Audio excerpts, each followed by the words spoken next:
And that person joins me now on the Rich Eisen Show. He is Pro Football Hall of Famer Jim Kelly. How are you, Jim?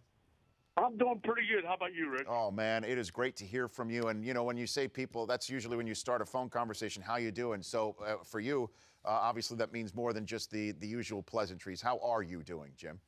I'm doing fine. I get great news yesterday. I went in. They were checking all my biopsies that were taken a few months ago, and they're all pretty much healed up. My MRSA is now gone, which thank the good Lord for that. And also Monday, when Monday rolls around, I'm going to have my feeding tube taken out. So they've already given me the okay to go start eating Thanksgiving turkey and stuffing and all that. So I'm doing a lot better. I lost a lot of weight. I lost about 65 pounds. I'm down to below 200. I haven't been that rich since high school. So I said, man, you were skinny. I know you don't want to get there. I go, how many people do you know that are 6'3" would love to be 200 pounds? He goes, I would. So people were saying, you know, makes me laugh. But the bottom line is I'm still here, and I'm living every day to its fullest, and I'm enjoying myself. And, you know, Rich, you never know what tomorrow holds. So for me, I just live it out. And I have fun doing what I do. I have a great family, great supporting cast, and I'm just taking it day by day. Jim Kelly, Hall of Famer, joining me here on the Rich Eisen Show. That is awesome. You got the green light to go for the stuffing and the turkey this week, Jim? You got that green light from the doctors?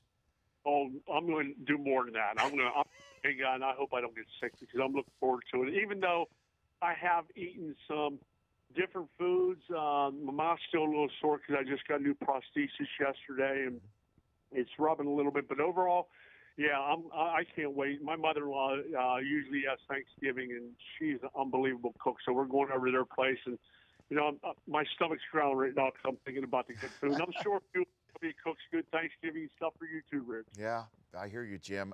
Eric Berry's diagnosis. I'd love to get your thoughts on that and what you'd say to Eric if you had the chance. Yeah, I found out about it from a number of different people, and I have some people that live in Kansas City that text me also. And the thing is, you know, don't know what tomorrow holds. In some cases, what you do about it is what counts. And you know, to be honest with you, at the beginning, I didn't want to do anything about it. I wanted to keep it personal because I am a private person. But my wife said, Jim, you can make a difference, and we've made a difference when my son was diagnosed. And Eric, by what he's going through now, number one, take care of yourself.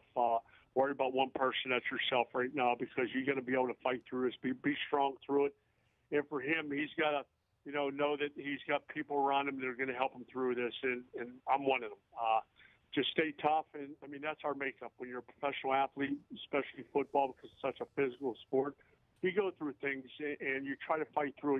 Whether it's you hurt a knee or you hurt a shoulder, you pull a hamstring. There's always pain that we have in our life, and some people can handle it better than others. And the only thing I can tell him is, you know, live each day to its fullest, enjoy yourself, and even though you're going through some tough times, there's always somebody out there that has it worse off than you. And don't complain. Just go through the detail and let the good Lord take it where it's going to go, and because you never know. But for Eric, my prayers go out to you. We've already started a prayer chain for him to hoping he gets through this, and that he has good support around him. Because Rich, that's what pulled me through. Not only my family with my wife and daughters and my brothers, but the city of Buffalo rallied behind me. And I know the way the Chiefs fans are. They will rally behind him. Yeah, and Jim, there was an excellent piece by one of your daughters on NFL.com talking about how you going home from the hospital from New York back to Western New York, that process, you getting back to Buffalo, back to Western New York, saved your life. Would you agree with that? It's one of the things.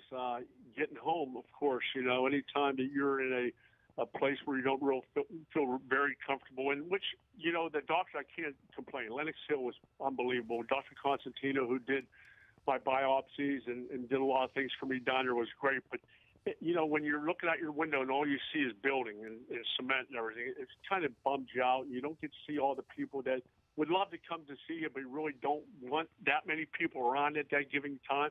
But when I came back to Buffalo, my wife, even though she was there the 6 weeks I was in New York, but I was able to see some of the guys that, you know, put smiles on my face. We're able to laugh, and the things that were sent to my room, and just the overwhelming response I got from the people of Buffalo, that's what helped. And my daughter, Erin, who wrote the article and has written for a number for the Buffalo News, a number of articles.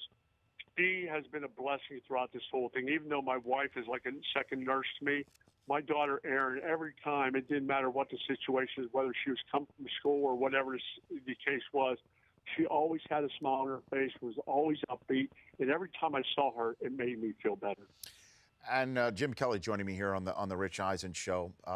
The Buffalo Bills last night, Jim, with a game in Detroit, with the whole community looking to the team for something to smile about after a dreadful weather week, a nightmare weather week, comes up with the biggest win for the team since Week 13 back in 1992, the biggest margin of victory win since one of the games that you quarterbacked for them. What did that win mean for the area last night, Jim? Well, it meant a lot. I think, everybody, as we talked about before, everybody supports each other here. It doesn't matter whether you're a 9-to-5 iron worker or whether you're a custodian, whatever the case may be. When other people need somebody to rally around them, everybody's there for each other. And that's the way it was, whether you're plowing your driveway, whether you're snow blowing, whether you're shoveling. And for the Buffalo Bills, the city lives for the Bills. They really do. And for all the players, including you saw what Scott Chandler did when he scored that touchdown, and how that made me laugh, and how it put a smile on so many people's faces. I mean, all today in my office and all around, that's all you hear people talking about, and how the Bills were able to pull that out, and be able to go on the road away from their family when some of their families were still trapped. To do that and to go about how they did it was just magnificent. And I just applaud, Russ Brandon and Coach Marone and those guys, how they got everybody to focus on that game. And because we're not out of it, we're still in the thick of things. Even though we've struggled, we're still doing all right. So it was good to see. Yeah, 6-5. And that it was a Week 3 game back in 1992, 38-0. You beat the Colts. You threw a first-quarter touchdown pass to Pete Metzelaars, Jim.